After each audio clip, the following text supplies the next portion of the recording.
We might say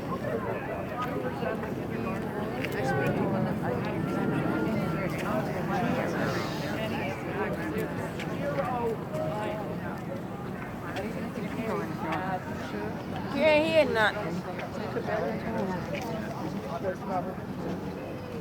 And it's quite extraordinary what they did, because in this state and in California, we now have a situation that is unprecedented, where a doctor who knows the child, will examine the medical records of that child, who understands the family, and in many cases has known the family since that child was born. There's about 5,000 or 6,000 of the other kids in this state. Doctors have told them that you cannot get a vaccine because you had a seizure in an earlier vaccine, because there's a history of seizures in your family, because you have an eczema, which for 40 years, CDC has is a contraindication for vaccination, because you have food allergies, because you have autoimmune disease. You cannot get a vaccine. It may kill you, it may sicken you and disable you for life. And now the state of New York is saying, we are going to step between that doctor and that child. And we are going to tell that child, it doesn't matter what your doctor told you. We're going to force you to get that vaccine anyway. Or you can't exercise your constitutional right to get a public education. And think about what this means. That doctor is no longer has that medical relationship that is 2,500 years old since Hippocrates.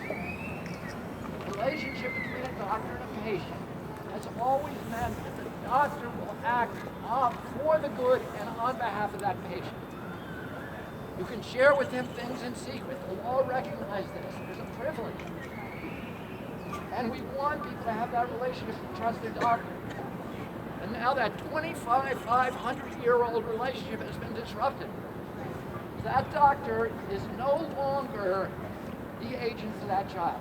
That doctor is the agent for state policy. He is acting, he is being told, you cannot act for the good of that child. You cannot exercise your medical judgment to save that child's life. You must act on behalf of the state. You are an agent of state policy. You are acting for the greater good. What does that mean? Where does it end? We end up like they have in China, where your doctor can tell you you've had too many children, you need to get an abortion for the good of the state. You know, in this country, 80% of medical costs are spent in the last year of life. Wouldn't it be better if we just got rid of all those old people for the good of the country? Shouldn't their doctors be telling them, sorry, I need to put you down to save money for the good of the state? Oh, this is a dramatic change in the relationship between a doctor and a patient. And you know what we're seeing already in this state is that children are being injured by it. And you know, I've never been anti-vaccine. I'm called anti-vaccine because it's another way to shut me up. What I've said is very reasonable. Let's test the vaccine. And that's all we want. Let's test them. And if they do what they say they do, and that's fine. We all want them. We don't have to be forced to take them. Everybody wants to have good health. If they test the vaccinated group and the unvaccinated group, and the vaccinated group isn't healthier, all of us want to get vaccinated. They don't need to force us. You just show us the science. We'll say you'd be stupid not to take a vaccine because you're going to be a healthier human being. no problem. Why is it that they won't test them? Of their 72 vaccines are now mandated for our children. Not a single one has ever been tested against a placebo. And that's the only way that we can know whether that vaccine is actually averting more problems than it's causing. The reason for that is because the CDC is an artifact legacy of CDC as a public health services, which was a quasi-military organization. That's why many people in CDC have military ranks, like Surgeon General. And the vaccine program was conceived as a defense against a biological attack on our country. We wanted to make sure that if Russia attacked us with anthrax, that we could quickly develop a vaccine and deploy it without regulatory impediments. They said if we call it a medicine, we're going to have to test it like all other medicines. So let's call it something else. We'll call it a biologic, and we won't have to test it. Well, biologics under American law are immune from getting tested. That means that you have a product that is zero liability, no matter how badly injured you are, no matter how toxic the ingredient, no matter how negligent the company, you cannot sue a vaccine company. So they have no incentive to make it safe. Not only that, but they don't have to test it at the outset. They get rubber stamped and put it in the system, and now it's mandated.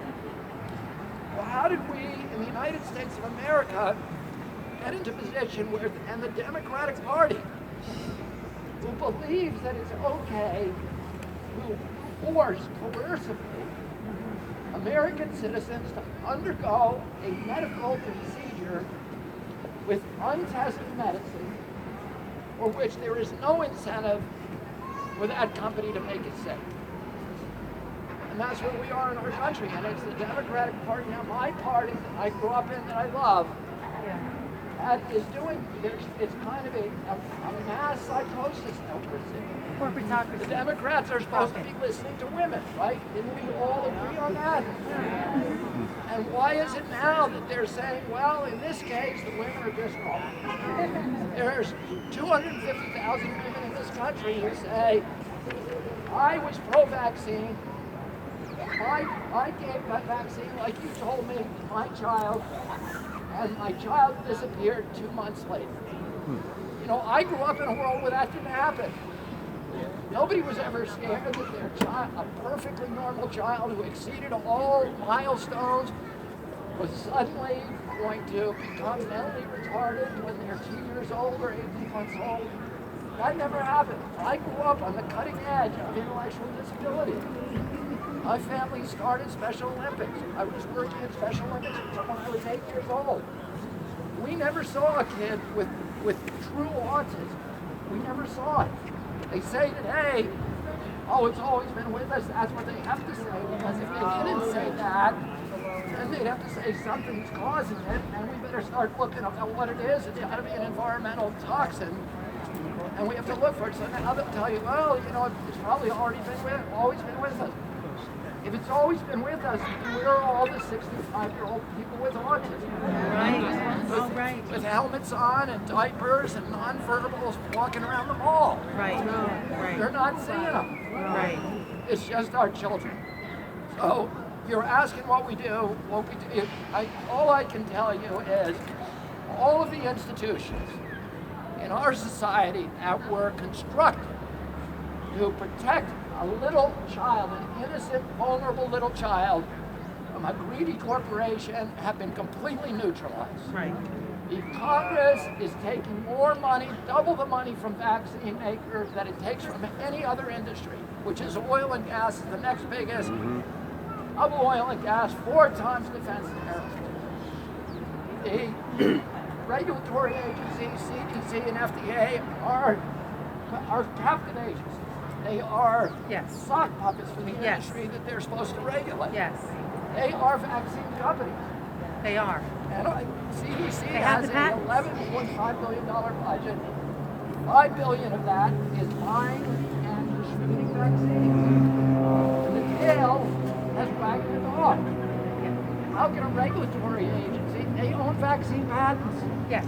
FDA, NIH, own vaccine patents. Every time a vial of Gardasil is sold, they make money. Not only does the agency make money, but individuals in the agency, high-level officials who worked on that vaccine can collect $150,000 a year in royalties. Oh, how is that a regulatory agency? This is like, you know, I've been suing EPA for years and saying they're a captive agency, they're working for the coal companies. But at least they're not making half of their budget selling coal. What would happen if they were doing that? It's like, it's agency capture on steroids. They have completely disabled the press. This autism epidemic and the epidemic of chronic diseases that we have in this country is a symptom of a disease of media malpractice. Yes. These companies, these media companies that call themselves journalists that are supposed to be the front line for American democracy and forming the public, instead they're supporting censorship. They've appointed themselves the gatekeepers of dangerous information. Yeah. They're telling Americans, you cannot afford to hear this information, so we're going to make sure you don't. And it's not just a coincidence that their biggest advertisers of the evening news are vaccine companies. Roger Ailes told me that on Fox News and on his news show, on average, there were 22 ads and 17 of those were pharmaceutical companies. Anderson Cooper and Aaron Burnett are sponsored by Pfizer. How humiliating is that? Lester Holt is sponsored by Merck. And those companies are buying those ads. They're not only getting advertising for their product, but they're able to dictate content to those media organizations. That's right. And, you know, and so we got, and then the other institutions, so you got rid of Congress, you got rid of the elected officials, you got rid of the regulators, you got rid of the press, and what do they have to get rid of now? The lawyers. And they did that. As they passed FICA, which made it so that you cannot sue a vaccine company, no matter how egregious your injury, no matter how toxic the product, no matter how sloppy the line protocols, no matter how negligent the manufacturer, you cannot sue them for your injuries. So the lawyers and the courts are gone. And then you have the doctors, who are supposed to be at least the frontline protectors, but the doctors, as we know, sadly, are also compromised. They're making, pediatricians are now making 50% of their incomes on their vaccine. See that shit? And then the last stage of defense are the parents. Yeah. That's why they're passing these exceptions. To remove the parents so that we, the company, can have direct access to force your child to take that product. InPowerMovement.com. And how any American, how against all of our values, the Democratic Party is supposed to be the party that stands up against censorship. Instead, they're asking, demanding censorship. They're supposed to be the party that stands up for women. And yet, you know, this orthodoxy that they have endorsed, it begins with misogyny. It begins with the conscious choice that you have to ignore the hundreds of thousands of mothers who say, I gave that vaccine to my child and my child got sick. Instead, you have to believe the vaccine companies. And you know, I grew up, my father telling us, you got to always question authority. People in power lie. That's what they do. Know that. Yeah, that's what the Democratic Party was about. We don't want big agglomerations of power because they abuse power. And it's just human nature.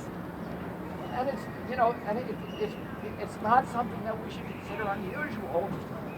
What's unusual is the Democratic Party is saying, don't listen to the moms, don't listen to the women, listen to the big corporations who are making $50 billion a year on this product. What can we do? Not only making $50 billion on selling you the vaccine, they're making $500 billion selling the drugs for the chronic diseases the vaccines are causing. Why do I say they're causing those diseases? They're on the vaccine insert. Problem And the solution. federal law says you can't put them on the vaccine insert unless the FDA believes there's substantial reason to believe the vaccine is causing it. Well, for many years, Paul Offit has been saying, "Oh, they just put things on there because people don't worry about it." That's not true. The federal code of federal regulations says you can't put that on there. Now, we have about 400 illnesses, chronic illnesses, listed on the vaccine insert.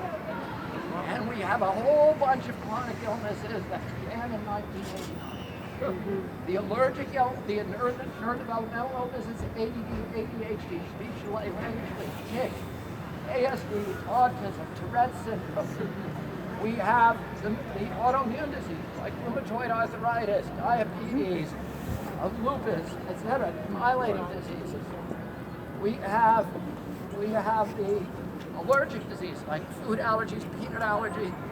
I had 11 brothers and sisters, about 70 cousins. None of them had food allergies. Why do all my kids have food allergies? Yes. Oh, so all of these diseases, you'll find them listed in two places. And CDC says, if you were born prior to 1989, your chance of having a chronic disease is 12%. If you were born after 1989, your chance of having a chronic disease is 54%. This is the sickest generation in American history.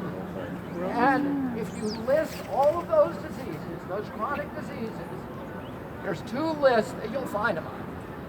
One, a list of the diseases that have become an epidemic since we changed the vaccine schedule in 1989. And two, the manufacturer's insert for the vaccine. And the top drugs that Merck and Pfizer and Sanofi and Glaxo are selling right now, their biggest blockbuster drugs, other than Gardasil and the MMR, are all drugs that treat diseases that are listed as chronic diseases caused by vaccines on their vaccine inserts. Oh, they're making $50 billion treating or selling vaccines, and they're making $500 billion treating injuries that they acknowledge on their own inserts are caused. Now, what are we going to do about it? All of the institutions that are supposed to protect children from these greedy corporations have been disabled. Yes. Except the courts. We don't have access to the courts like we used to. We ought to have, if somebody injures your child with any other product, you can sue them and you can get a lawyer and you can get it in front of a judge. It's in our Constitution. In the 6th Amendment and the 7th Amendment. If somebody hurts you, we have a constitutional right to jury trial. As long as it's not a vaccine company. Vaccine companies, you can't sue them for defective product. But there are other ways that you can sue. And we have figured those ways out. You can sue them for committing fraud. And we can document that from here to Kingdom Come. And you can sue them if they lied about an effect. And we can sue them for that too. So for the first time in 15 years, we've now assembled lawyers who are, because the plaintiffs' bar stayed around away from this issue for many, many years. Half the time they were sold. A lot of the firms almost went red. They wouldn't get into it. But we figured out ways that they could get a path for those attorneys to make money suing these companies. And I'm not going to talk about a lot of details, but I'm going to tell you that you should have hope. You should have hope from that. We are going to beat them, we're going to sue them, and we're going to win.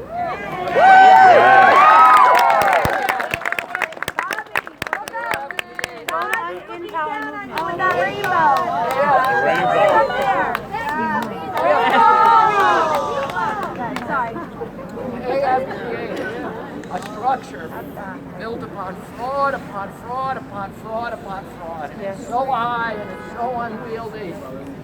And all you have to do is kick out a single brick and the whole thing's going to crumble. All of these reporters who wouldn't let us on TV and all of these places that throw us out and silence us are suddenly going to have to rethink their worldview.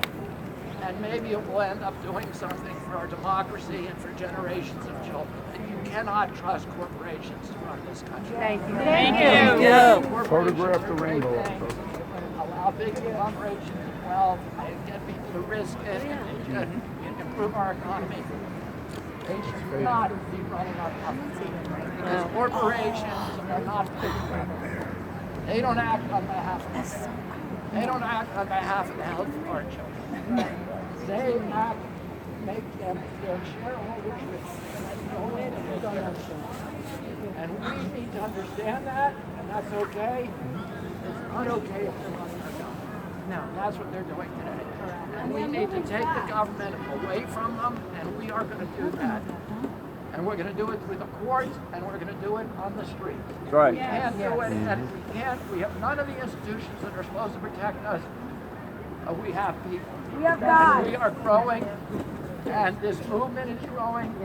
And every time they hit us, every time they silence us, we get louder. Right. Every time they try to cut us down, we get bigger. Right. And every time they try to weaken us, we get stronger. Yeah. And I want to thank